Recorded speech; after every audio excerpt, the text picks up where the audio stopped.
Nick Mission, Here. Jess Patterson, Here. Heather McDonald. Here. Eric Dowd, Here. Mark Mahoney, Here. John Williams, Here. Kim McGee. Here. And Eric Seacrest, has resigned, so and his, term expired in December, so. You will be missed. Okay. Last meeting. Eric. Yes, it was. I don't think he was here in December. Yeah. You see in January. Oh, that's right. With the, I was using the owls or? No. Okay, so just briefly, because I don't think we've had an HPC meeting, we had some, prior occupants of this room, and they decided to, break a apparently critical piece of equipment that's hooked up to the wall, and, we don't have any of the, screens and cameras and any of that working, so we're using the owls. And so, if you hop on the Zoom, you will be able to see Kim on the Zoom, but Kim can hear all of us through the owls. So you don't have to worry about using the mics. You can use them if you want to project your voice more, but the owls are great and they move around and pick every person up who's talking, and just know that you are to be posted on the Zoom call. So, if you want to see Kim's face, I would recommend hopping on the Zoom call. No need. It's not pretty. Okay, great. Item number 2, approval of the January 4th, 2023 Historic Preservation Commission meeting minutes. 2024. That's right, sorry. Still getting that. Okay. Any questions, comments, concerns regarding the previous meeting's minutes?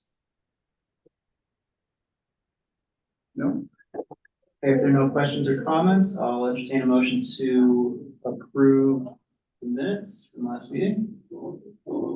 Anyone? Move to approve the minutes from last meeting. Okay, is there a second? Second. All in favor? Aye. Okay, it's unanimous. Minutes are approved. Moving on to item number 3. Citizens not present on the agenda. Are there any citizens not present on the agenda?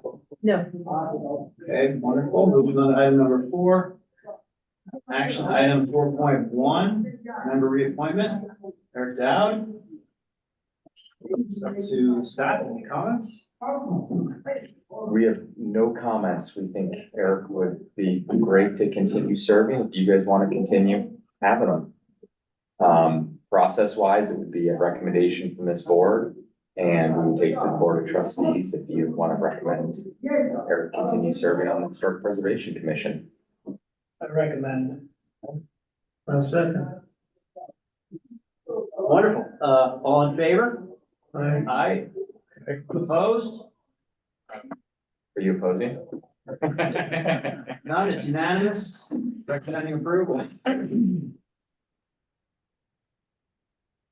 Excellent.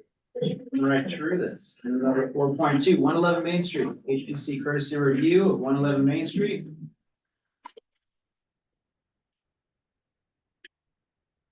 Alrighty, I will give you guys a quick overview. So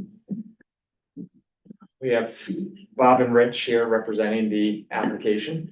Kind of process wise, this is the first of kind of a number of reviews to review the combined application. The Board of Trustees reviewed, or part of this application is an annexation request for a small parcel adjacent to the single family residence parcel. The Board of Trustees reviewed that annexation request at their first January meeting and found that the property was eligible to be considered for annexation. And so that really kicked off this whole process. part of their request is to rezone the property to HCC. And so that is really the driving force behind this application being reviewed by the Historic Preservation Commission. In addition, as you guys saw in the staff memo, the existing building is a rather old building that has had some modifications since it was originally built. And so that's kind of another facet to having a historic preservation review. After this courtesy review by the Historic Preservation Commission, the applicants will be heard by the Planning and Zoning Commission next Thursday for a public hearing to review the comprehensive application, the rezoning, the site plan, the conditional use permit, a subdivision application, and the annexation. Later this month, the Board of Trustees set a public hearing date for February 27th to review the combined application. We fully expect that at that meeting, we will continue the public hearing on that until the end of March to allow the Planning Commission to complete their review and to properly notice for that meeting. So just want to give you a quick overview of the process kind of involved. And that you guys are really that first step in this whole process in reviewing kind of the design. And so, I'll really let Rich and Bob speak to the application. The one thing I do want to really highlight in your guys' courtesy review is there's two phases to this proposal. And we apologize for getting the site plans in at the last minute, but you'll see them. Phase 1 focuses on remodeling the existing structure, doing some site work. And then phase 2 does some additional site work, but also proposes a building addition on the north side of the existing structure. And so we really want to highlight that for a couple of reasons. First, the applicant is committing, if they receive their approvals through the town, to do phase 1, but they're requesting a 5-year approval period to commence phase 2. And so there is a potential that phase 1 is the only phase that ever gets built, and phase 2 won't get built if the market doesn't dictate that it's needed, or warranted, I should say. And so when you're reviewing, we staff think it would be beneficial to not only provide comments on the phase 1, but also the phase 2 plan.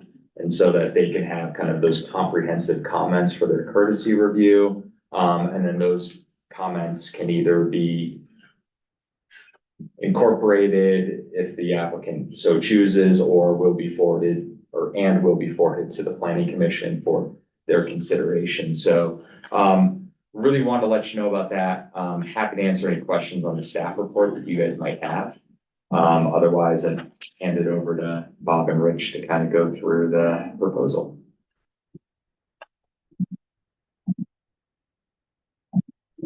Thank you. Questions for staff? Any questions? Gentlemen, thank you very much. Please Thanks, Nick. take it away. Bob Schultz, local planner. Rich Camp, landscape architect here in town. And the other two partners, I am not a partner in the project, but Rich's other two partners are his wife, Catherine, and Terrence McGuire. Some of you may have eaten at Johnny McGuire's up in Aspen back in the day. Terrence is now in the mobile food business and mostly does big events, Burning Man, Coachella, that kind of stuff. Want to make sure we're all talking about the same place. So as you're coming in to town on Main Street from Catherine's store, the very first house on the right, that white stucco house that some of you may have wondered what goes on in there over the years. There was some people living there, and there was a travel agency at one time, and Rich, and it was on the market for quite a while, and Rich and his wife and Terrence bought it and started trying to think of what to do with it. And the food truck option made a lot of sense, given Terrence's knowledge of the market. And so then we started into thinking about what the ultimate build out of it could be. And then we got the price from the contractors on what that would be. And peeled back to a phase one to see, is the market going to support this at that level of investment? So that's why the phasing plan came about. The building itself, we can go back to about the 50s, and I don't know that anybody knows what was going on with it before that. I haven't been able to find anything. And but at one point it had glass along the front, the porch.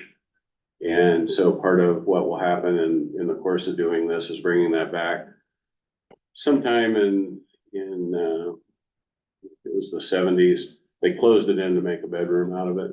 And so now there's kind of a odd looking door on the front of the house. And so it'll look more like the porch that it was before. So that building becomes a dining area and food prep for the food truck and a bar.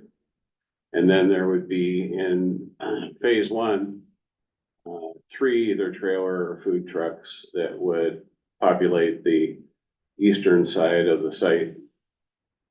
And the building would get spiffed up, but the basic form of the building would remain. The metal roof obviously wasn't original, and the form may or may not be, but we're going to try and keep as much of that form as we can. And then if the thing takes off like we hope it does, there would be an addition on the back to create some new restrooms and a commissary for all food trucks in the area. Garfield County actually is hoping that someone will build a bigger commissary because all the food trucks are supposed to be preparing their food in a place that has a certain standard to it. So if the thing works like we hope it does, then that commissary comes in the back. We sited it in the back so that it was kind of behind the main building, and the current building would retain its prominence on the site. And then there would be the ability at that point to add an additional food truck on the site to go up to 4. There's a deck that would go on the east side of the building, so there would be some outdoor dining when the season is right for that. And that's pretty much the plan. It's there's quite a few land use wrinkles to it, but the plan itself is relatively simple. Remodel the house to allow the purposes inside of it, and add a deck and put in an area for food trucks to park, and that's pretty much it. Be glad to answer any questions or engage in a dialogue. Turn it over to you, Nick. Thank you. Bob, any questions for the applicant? I have a couple. The ADA access from the sidewalk to the porch, is that in the town right away? Is that? Does that apply? Yep. They can do that. Okay. Doesn't have to be contained on site. I'm sorry. It doesn't have to be contained on site? That Uh, makes sense? Not my understanding that that's the case. We would need to get the town's permission. There's we're proposing bike racks in the towns right away. There's a few things that we'll have to get a license and an agreement with the town related to uses in the right of way.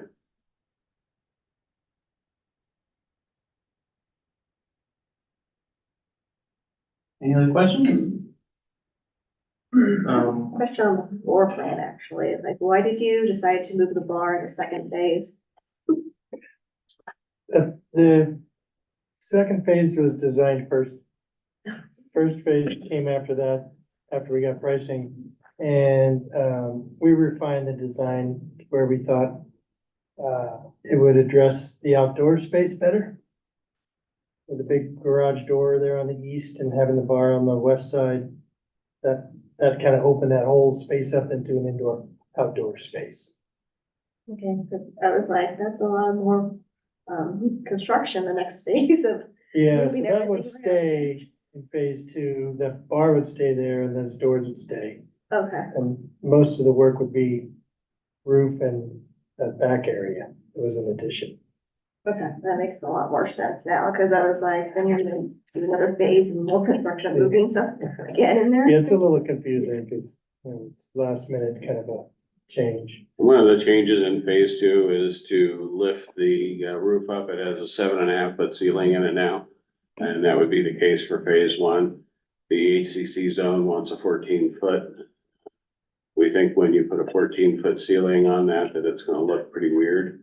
So we're gonna ask for some alternative compliance to bring that down a little bit and be able to maintain some of the proportions of the building better, but it'll go to a cathedral ceiling to create some volume in there, and it won't feel quite as cozy as it will during phase one. If one question, Jared. Mhm. Is that 14 foot required for existing structures? No, so, as we read the code, it talks about new development Correct. triggering the 14 foot requirement. And so new development would include the addition, raising the roof of the existing structure that they're proposing in phase two.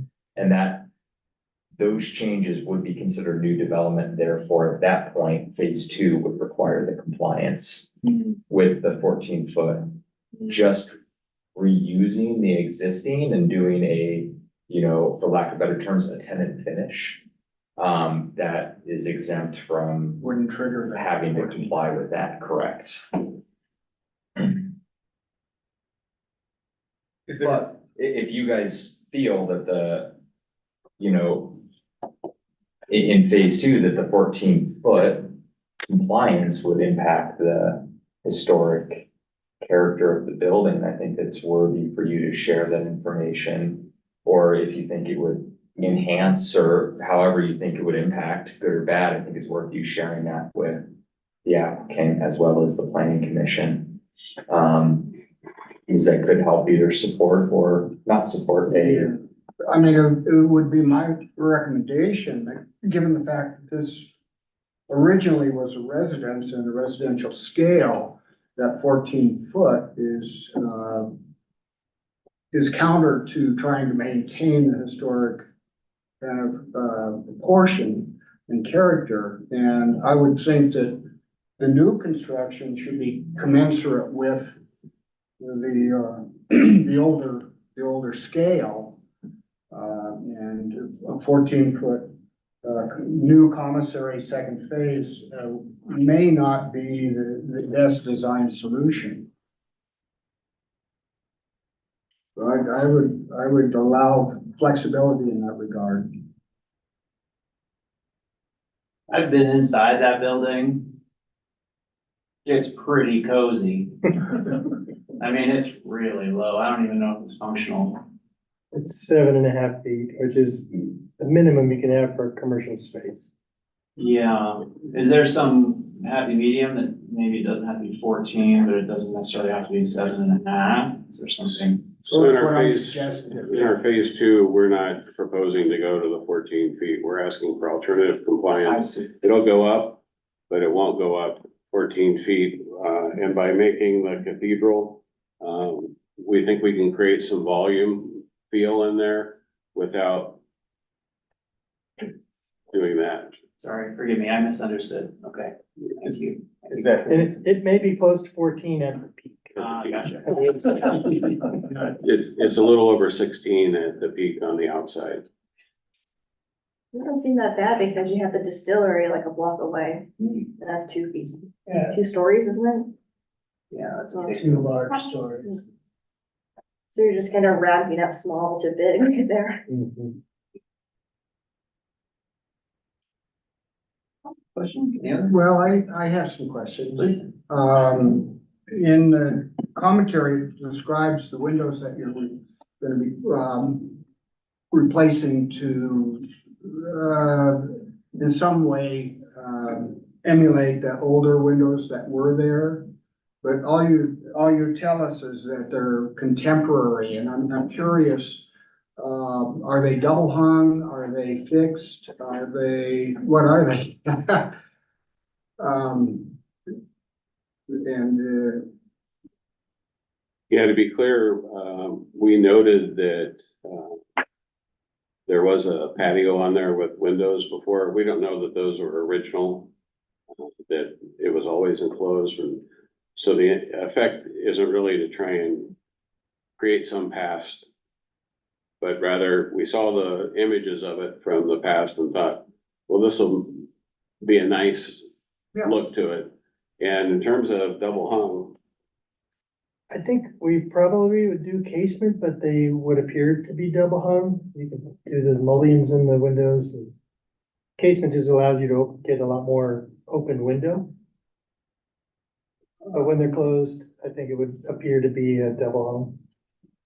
yeah, and the nice thing about double hungs is not only they're historic, but, when they're open, they don't get in the way of, people walking by them, either on the inside or the outside, so, just, you know, if there were a preference, I'd look at the double hung solution, Okay, we haven't made a final yeah. decision on that. Yeah, it's early in the process.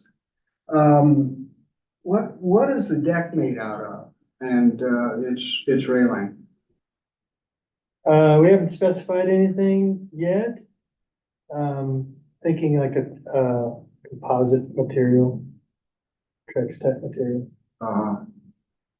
And the railing's probably the same material. in our environment there, anything that's a wood product for commercial use would be pretty challenging. Expensive is, the word. And it gets Yeah. beat up by the weather. Well, thermally treated, decking is really a permanent solution, but it's pricey. Especially on a deck that large. Couple other things. I'm a little disappointed in the chain link fence. And, you know, I think that there might be a better, consumer-friendly material, out there. And, you know, I think that the second phase, you're describing a cedar fence, and I think that that's really appropriate. So you just might think of your marketability, with respect to the chain link that's reserved for dog pounds and you know, whatnot, but, I think that there would be a softer material. that would Maybe be even, more appropriate. grandmother's looped wire fence, maybe. Yeah, we've got that in our yard and, Yeah. it's hard to find. I think the co-op has had it. Uh-huh. And it's, Yeah, they did, because we bought it there to kind of tie in with what we have, but yeah, I tried to look, they don't manufacture it anymore, so you have to buy it oh, really? used. And the chain link was kind of it was just to kind of give it a little bit more of a, Transparency. bring the level down a little bit from super fancy to just kind of down home and, Well, we got hog wire on our fence, down home, but maybe, you know, a picket fence, I don't know. You There's a know, I mean, picture of the something- house that I something to saw. think about. that it had an old chain link fence, and so we're kind of bringing it back to what it had in the 70s. And then, We're not tied to it, but. and just in terms of site planning, you know, I think there's an opportunity to connect more with, the Rio Grande Trail. And, you know, you might find that a lot of your customer base is, pedestrian or bicycle. And, you know, you have this lovely, relationship to that trail, which is utilized a lot. And because there's no parking, you know, that pedestrian access, I would think, would be a real opportunity for you. Yeah, we think so too. It's on the someday list. It's a pretty involved process. I don't know if any of you have gone through process to add a connection to the Rio Grande Trail, but it's not timely to engage in that now. Well, is there a fence line along there right now?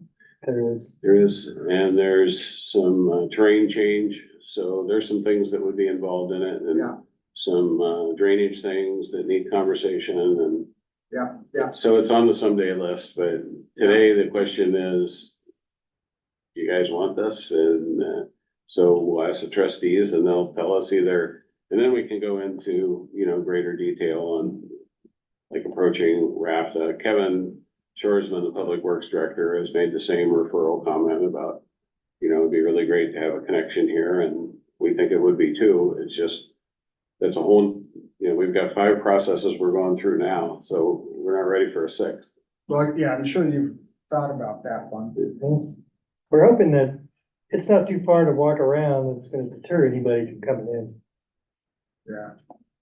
About 1,000 feet from the town parking lot to the site on the Rio Grande Trail. Yeah.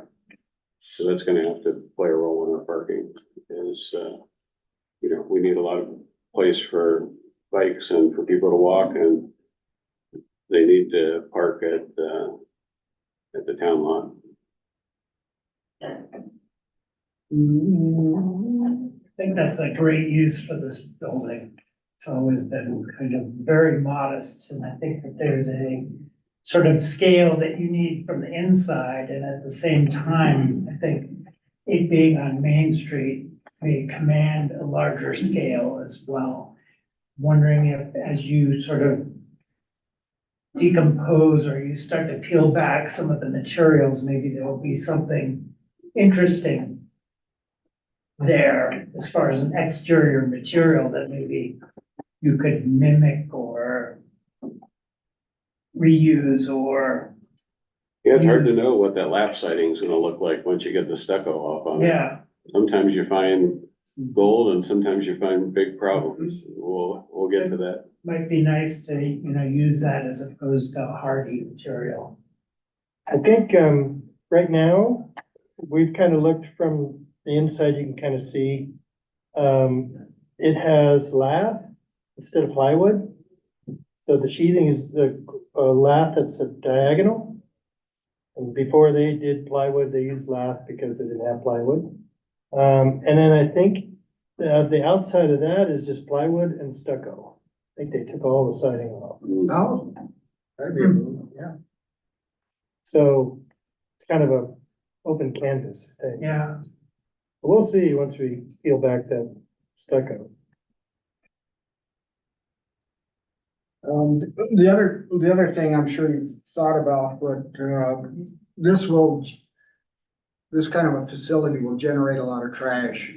And, I just wonder if the amount of containers that you kind of are thinking about is gonna meet that demand. And, I think the note is good that the trash containers right on Main Street are utilized, on the second phase on a daily basis. But, it'd be great if that were not as visible, to people walking down Main Street as, having it right there. Trash is a problem though, and I understand that, Yeah, we're gonna have to have lots of pickups throughout the week, yeah. thinking. We don't really have room for a dumpster. Maybe in phase 1, we can have a dumpster, and getting it out to the curb is gonna be tough. There's the one in Lyons that had a pretty good composting program. We can look at that as well. We've got Evergreen, and there's a lot of compostable packaging now that wasn't really a option 10 years ago. Yeah, right down to the knives and forks. Mhm. And then kind of maybe my last comment would be, you got a great south facing roof there, and I would not be offended if it went to solar collectors up there. Probably gonna have to. Yeah, yeah. Yeah, I think that, we want to take advantage of that, and given the fact that it's a fairly low pitch, it's not gonna be so obtrusive to the people driving by, so it's actually not a bad spot for it. It'd be nice to have a trellis on that deck just to, give some shade. Yeah, You know, we'd that- love to have a solid roof on it, but we're in the cost saving mode at this point, so it may just be shade sails for phase one and maybe we structure the posts and the footings to, hold the structure that we can do later. Well, the nice thing is the building is to the west of the deck, so that afternoon sun will get some relief from it for portions of it, and, the tables can have awnings and things like that to get when you're farther out, not in the lee of the building. Yeah, I think to complement the plan, a landscape plan is really kind of critical to, particularly if you maintain the chain link, to soften the whole site and provide shade, particularly on the big deck.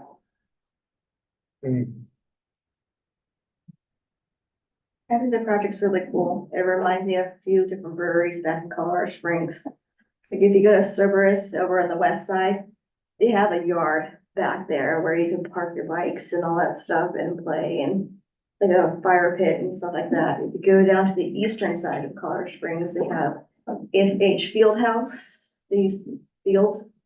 They are right there on a trail, Constitution Trail. So they get a lot of activation for anybody that rides bikes and everything like that. Red Lake, they're on the corner of Garden and Gods and 30th Street. And they bought this property where they do a bar at one place. They have their brewery in there. They got food trucks. They got little other places where you can get food. And I mean, Colorado Springs also has a big food truck scene.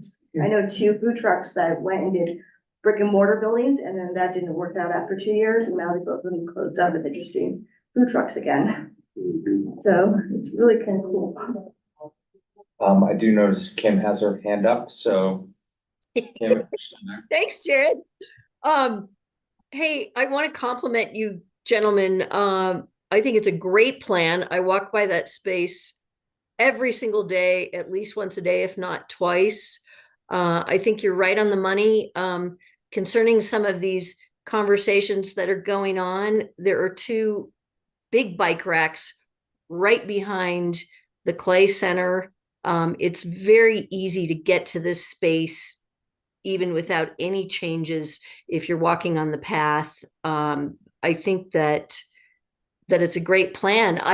And also regarding the interior ceiling height, I've been in a building very similar to this in Basalt, where they just took it all the way up to the rafters, and it gives a lot of ceiling height, rather than having an attic.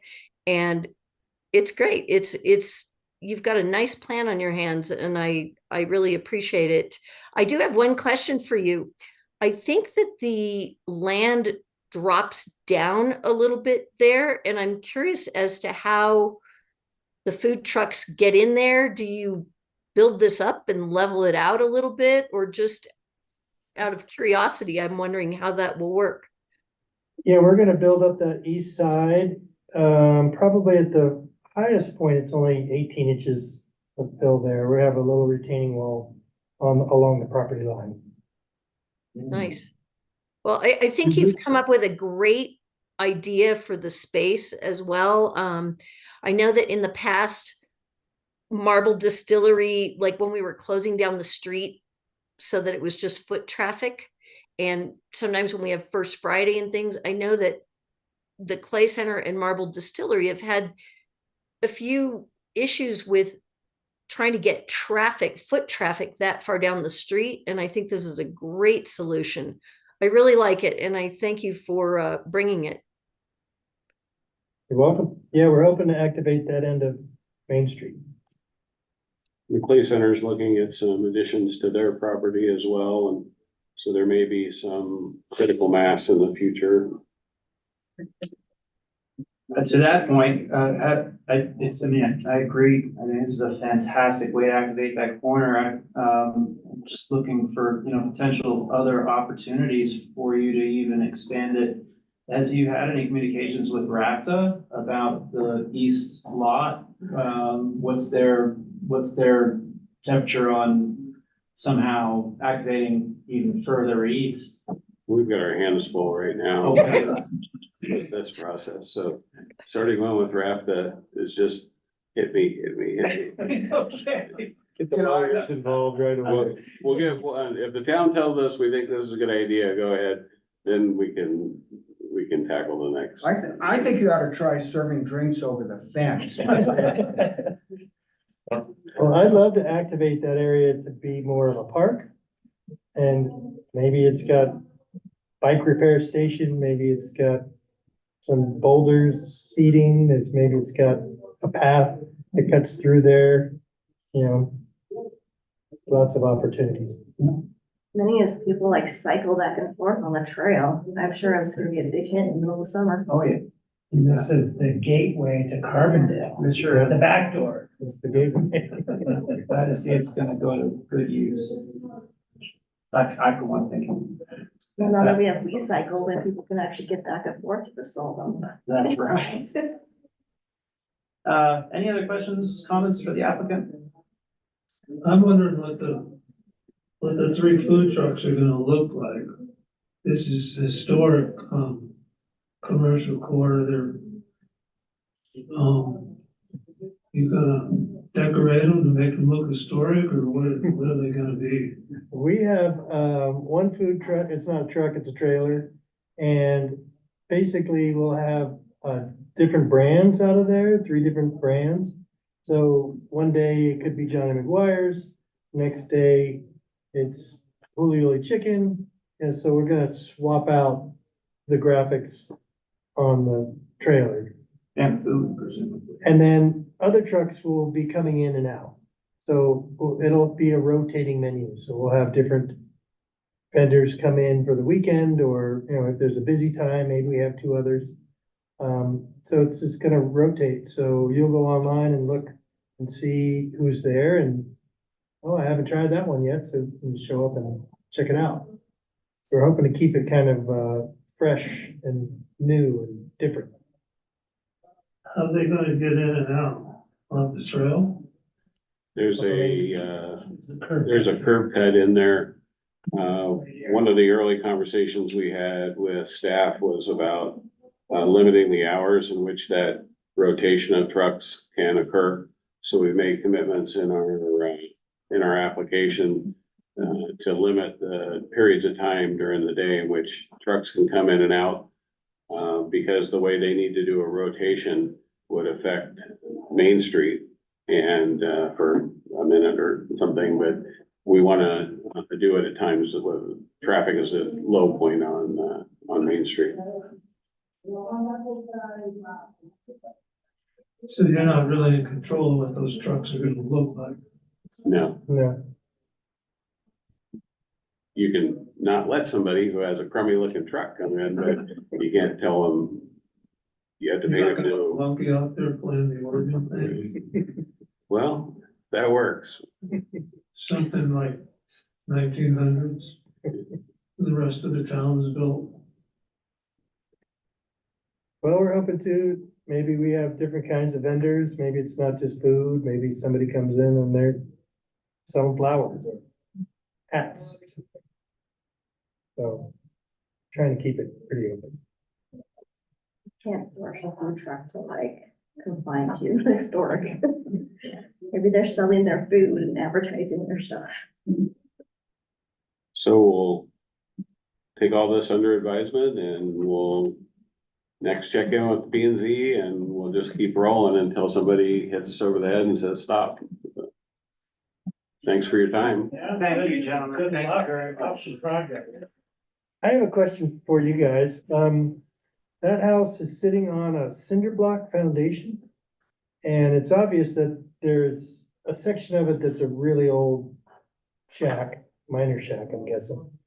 And it has a front porch, it's all enclosed. Then there was an addition was off the back. The foundation encompasses the entire thing with the addition. And it seems like that was brought in and just plopped on top of this foundation. Is that something that happened around town? So originally. Yes. Eagles Mercantile was there, where the Lumber Clay Center yard. is, and his big lumberyard and millworks and whatnot. And the, town lockup jail, the brick jail, that was the original location of it. Where it is right now is its third location over on Linton, 133. It used to be right next to 190 Main. the old town hall. Mhm.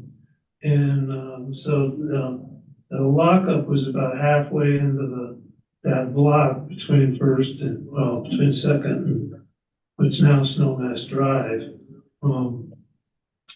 It was, just picked up and moved, so that foundation you're looking at is probably where the lockup was. They put it over there by the train station, by the train as it came in. And then, Dinkle's Mercantile was kind of that, took up that whole block all the way from, the house in the corner, which was the original stage stop. So you got a very historical site there. Being able to take advantage of Dinkle's Mercantile before it burned, and then after it burned, they moved. He was in the process of building the Dinkle building now, and he had a bank there and the millworks and everything. And the story is that the day after they put the fire out, they just took the safe out of the bank and rolled it down Main Street. The bank never really did close. They put it where Steve's Guitars is now, in the Tinkle building. So anything brick, that's how come everything down there is brick.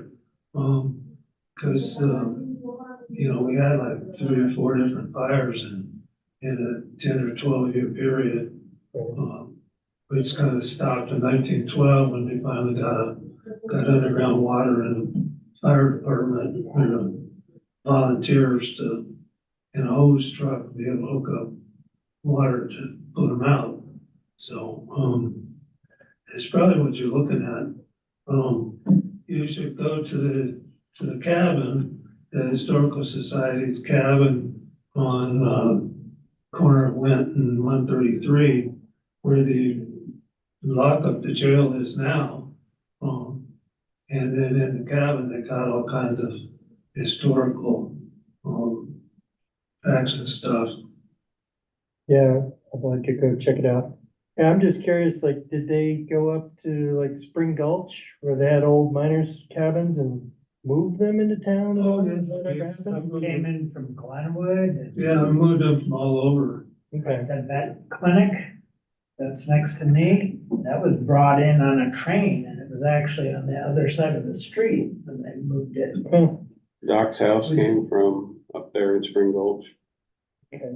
So Yeah, it sounds like you got a lot of history with Carbondale you need to book up on. it has just a poured concrete footing with cinder blocks that have no steel and they're not poured solid. It was probably done in the 50s. I'm thinking. Yeah, the original stuff would have been just on stone, dug Yeah. down a little bit, put on Right. stone. Yeah, no, that's And why they I was- moved homes, they moved these minor houses, down from Marion and Spring Gulch and, Spring Valley and, Glenwood. And who knows where, they put them on wagons and drug them down with a horseback or whatever. Kim's house is one of those. Yeah, we've got 3 of those miners' cabins over on 4th between Euclid and Garfield. And 2 of the 3 still don't have foundations. Like I live in one that's got about 2 feet below the house and there's dirt. So your thoughts are right on the money. And from what we understand from the architectural surveys, they were built in about the 1888 era. And whether they were built where they sit, it's more likely that they were brought down from some of the mining camps. So that's what we know so far. Yeah, I tried to look at the old census, but they didn't get addresses from people. They just wrote down their occupation. Yeah, And so I couldn't track whether anybody, there were only 170 people in Carbondale in 1900, so we were about 5 persons to a household then, so maybe 40 households in all of Carbondale at that time. And if you look at the Sanford maps, there's a lot more than 40 houses out there, so I can't be the one to explain that. Maybe during those 12 years, people started dragging them down from Marion and Spring Gulch, or Glenwood or wherever, but, something happened because, and there weren't. Are they free? Well, that's how, remember Bill Hurd's Yeah. thing there, where the Christmas tree lot, that free building he dragged down there. You guys around for that one? I got a chance to talk to Stacy Bernat Patch. Her grandmother lived in this house.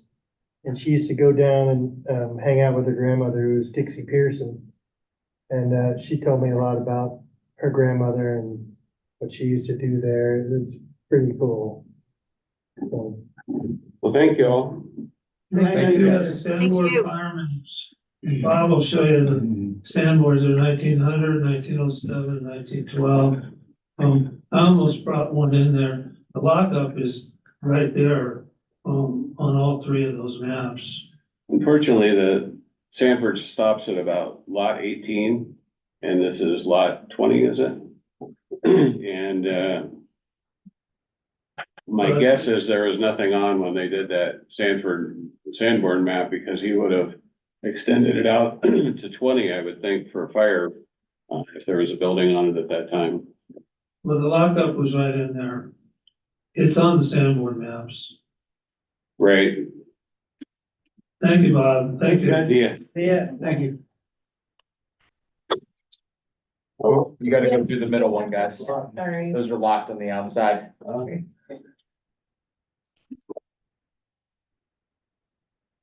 Staff update. Sure you guys see there's some, little bit of changes. So, as I'm sure you've also read in the paper, or if you've been on Facebook or, just stumbled around town, we are currently housing, some of our newcomers to the community in the other half of this building. So as such, we're running these meetings. Part of, what we're asking is, as we run these meetings, a little bit of feedback, either in real time or if you feel more comfortable sharing it with us afterwards, just kind of what your thoughts were. Was it disruptive? Do we need to look at a different location to house meetings or look at other alternatives, or did it seem to work, okay? And then, yeah, I think, as you also know, this is Nick's last meeting serving for the Historic Preservation Commission. So, want to wish him a ton of thanks for everything that he's done for the historic preservation over the years. And, I'll get to hang out with him on Thursday nights at the Planning Commission, but yeah, I mean, just a little bit of logistics from the kind of operation of the Historic Preservation Commission. You guys will need to nominate a new chair and vice chair preferably. We can either do that tonight, or you guys can powwow and we can do that at the start of the next Historic Preservation Commission meeting, but that would have to be the first item on that agenda if we don't do it tonight. Well, I nominate Eric Dowd. Me too, I'll second that. Uh-oh. So I heard a nomination. Are there any other nominations? Second, No, but are there anybody else who want to nominate anybody? What are you guys, all in favor of Eric being the chair? I, aye. Is he all unanimous? All right, Eric, congratulations, or I'm sorry, I'm not sure which one. I'm speechless. but I will forewarn you, my chairmanship is limited in terms of my credentials. And it's been a while since I read Robert's rules. But my only, I guess, part of my resume that I could put on that is I was president of the high school student body way back when. And that, that's my background. All right, don't worry about it, we'll keep in line. Yeah, Robert's rules, they were. Yeah, I graduated with 32 kids. Well, I will tell you, page 174 of Robert's Rules of Order is a pretty critical page. I'm 74. Yeah, I don't know what's on it, but it's a pretty critical page. Cool, Eric, we will work with you and we'll be in touch before the next meeting.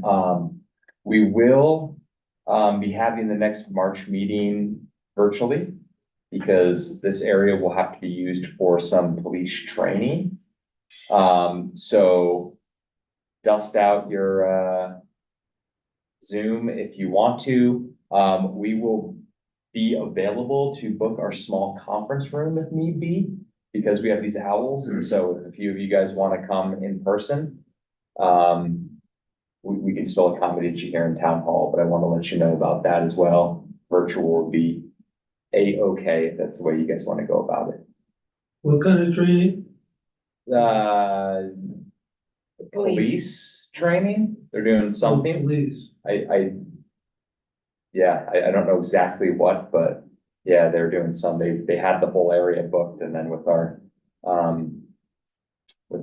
shelter operating here, they all audible and made sure they were able to just use this half of the room, so. One comment that I might make in terms of the noise transmission is that when there's a meeting happening here, there's just a little light that turns on next door that just lets them know. More. Oh dear. Aha. It was colder, I had to figure it out soon. Yeah. So like a studio, recording studio has that little light that Yeah. goes on. And we also thought about, that's a great idea. Another minimum was putting some signs up, just saying, meeting in progress. Please be quiet. So. Give a call to Governor Abbott to tell him to slow down on the transfer. Do you have a Because they cell? are shipping them to Denver. Yeah. Did you read that article? Yeah. Yeah. Do you have a cell? Hello. But yeah, I think that's all we have for staff updates. Don't know if you guys have anything for us. Oh, when do we hear about the grant? And the 1st of March, I think. Yeah, I think we're looking at the 1st of March, so we might know in time for our next meeting. Once we know, we'll let you guys know. And if we need to audible and look at the mini grant, we can try to audible and look at the mini grant. So hopefully we won't have to, and we'll get funded and everything will be a-okay. Hey, Jared. Yes, ma'am. Pursuant to our conversation a minute ago, there were, from a virtual perspective, there were 3 or 4 times during this meeting that it was really hard to hear you guys because I could hear a bunch of people talking. I don't know if that had to do with the space next door or if it was my fellow commissioners screwing around, but there were some moments where it was really hard to hear you guys because I could hear other conversations. That is good to know. Did you notice that the screen kind of went to the to the divider wall at all? Like the No, it didn't. It never went over to the divider wall. Okay, that was probably then. I'll pick on John. That was his. Yeah. his, Oh, yes, his very sidebar likely. conversations. Very But no, likely. that's helpful feedback. I appreciate that, Kim. You bet. And Jared, since we have 2 openings now from membership, just Mark can move up to member and do the applications. Sorry. Yes, since we are going to have to ask the trustees to reappoint Eric anyways, you guys can certainly also recommend to move Mark up to a Might as well do it at the same meeting. voting member if you guys feel that's appropriate. And then, we'll probably hold off on advertising for new commissioners until, May, is it? April and May. April and May, when the town's gonna do a after bigger, elections. bigger push to say, we're looking for people for all of these boards. With that being said, if you know someone that you think would be a good fit, don't hesitate to reach out to them. Rich Camp would be a good thing. I'll hit him up on the next. I'll hit him up next Thursday for sure. Before the vote. Yeah. For sure. But no, that's great. So if you guys want to make if you guys want to nominate Mark, we would happily entertain that. So that's not automatic. It surprises me. It is automatic that he serves as a voting member if we don't have all of the voting members current. But you could also just appoint him as a full voting member, and then we don't have to see if the ghost of Nick and Eric show up to meetings. And kick Mark off to an alternate So again. do we vote on, is that a motion and vote? Yes, Do we do that now? yes, if you would like to. I would like to Second up, or nominate Mark as a full voting member. I think you can just pick any two who made the motion and all in favor? I, That works. So we will forward those to the Board of Trustees and I think Kim would be a good vice chairman. Kim? I appreciate that, Jess. The problem is a lot of times I'm not around, but and I don't know anything about Robert's rules. But if you guys are good with all of that and you want to train me, I'll cooperate. It's really just a way of maintaining mutual respect. And if you can do that without rules, then you're in good shape. I don't know. Well, Questionable. I think you'd be very good at it. Vice chair. so we've got Jess and John with the nomination second. All in favor? Right. Sounds like you're unanimous. Oh, Yeah. Eric, what has happened to us? Congratulations, and I'm sorry. But yeah, Thanks, we guys. will, we'll be happy to give you guys a, full week of Robert's Rules training. We'll loan out our Robert's Rules book and you can read it at your leisure. How does that sound? Fantastic. I think that was it. 74? What's the name? I don't know. Does it come with brownies? It does. Tonight. Can adjourn if you guys feel ready So to. I'd like to, since I missed last month, with the goals and, goals for the upcoming year, I'd like to suggest we think about, funding, coming up with ways to fund the Thompson House Museum for getting that repaired going. The building belongs to the town, it's on a town park. It really kind of needs to be, the town responsibility to come up with the money. And it's a lot of money we're talking about, so we need to, I don't know, get that, you guys thinking, figuring out some sort of, grants or something we can come up with for getting that, otherwise it's just gonna fall down. That's the option. You know, the isn't- Historical Society should be working on that too. Well, yeah, they're responsible, the Historic Society is responsible for the contents inside the building. The town is responsible for the building itself. The contents inside are not gonna fall down. It's the building that's in need of repair.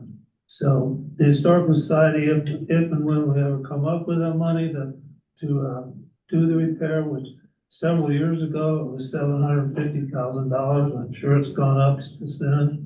that was about 4 years ago. The society's gonna have to pack up everything and move it out, find a place to store it, and then move it all back in once it's done. So they got their hands full with that, even if they can come up with money to do that.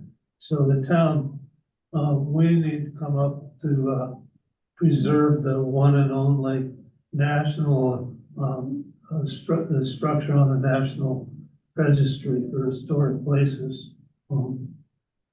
So, So is the building department, not allowing the public to enter the building at this point? no, it's the Historical Society, that's due to the lease that the society has with the town. And, that was done quite a long time ago. At the same time, that when they moved, the Chamber of Commerce over to the Third Street Center, and they kind of got the same lease, and the Historical Society is liable for any and all accidents that happen in that museum. And so they've come up with that they, it would come back to the board members if somebody got hurt or some sort of accident happened at the museum. So they're the ones that have shut it down, due to the lease agreement with the town. So, the board has been working with Lauren to, and the lawyer. I'm not sure exactly how much work they're doing, on it. It hadn't really moved in quite a long time. So that's all about the lease agreement with the town. When we've done work before at the cabin and in other museum, the town has stepped up and paid for it, like when we redid the chinking and stuff to the logs and whatnot. They stepped up and paid them $800 or $900 it took to do that. The town didn't, but technically that was the responsibility of the Historical Society due to the lease, the way it's written. So we need to kind of rewrite that lease as far as that goes. But right now, the town is kind of pushed all the liability up onto the Historical Society. Well, that would be a good candidate for the state historical fund, the $250,000 grant. Yeah. We need an easy $1 million. Because every single one on there, that's that much money is all restoring historic buildings. So check it out and see what you can do. The Historical Society has hired Sue Gray to look at, to try to find, funding through, grants, and she's having a really tough time. She hasn't been able to find anything. So we need to get a lot of people. We need to come up with something soon. Either that or we're gonna lose our one and only, National Register. That's all I got.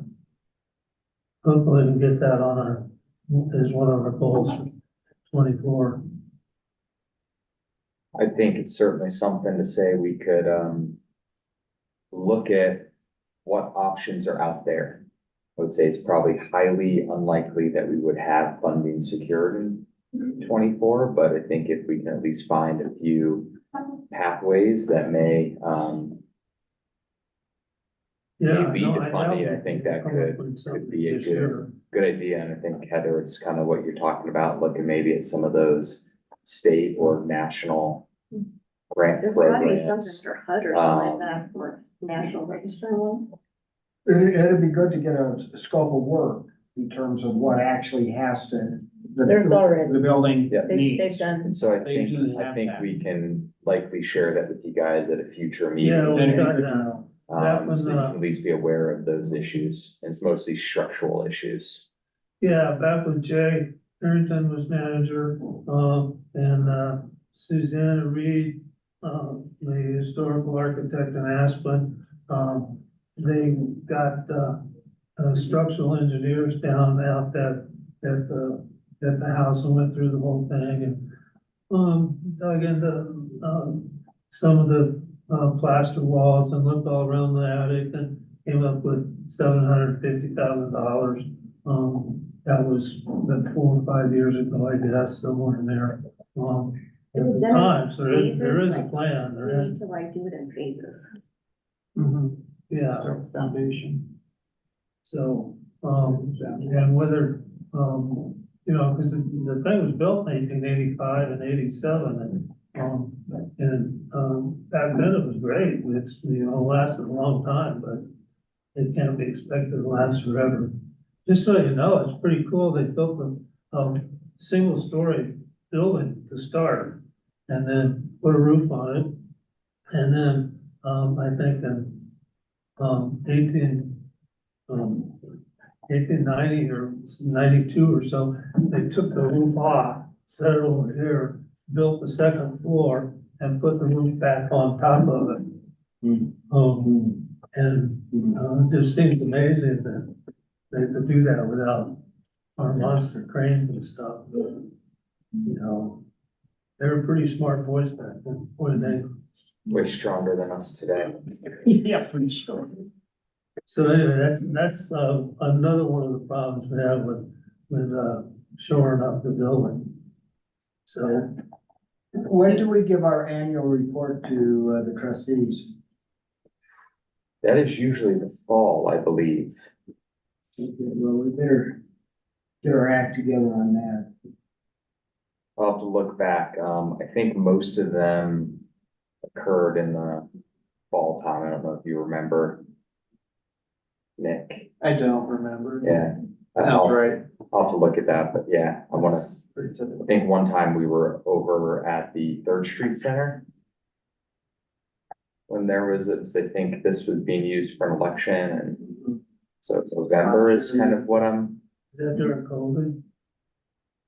it's been since I've been here, so. I'm a post-COVID baby, Carbondale. Somebody at least laughed, so I'll take that. Yeah, Jared, I'm your biggest fan. And I forgot I wasn't on mute. I've laughed a few times during the meeting. Awesome. If nobody has anything else, we can adjourn and grab some Yeah. sweet treats. Thank you. And, yeah, thanks, Nick. Oh, it's not, I Yeah. learned so much. Yeah. There's a lot of guidance that comes from staff. We should have a watch to give you. Gotta watch. Good.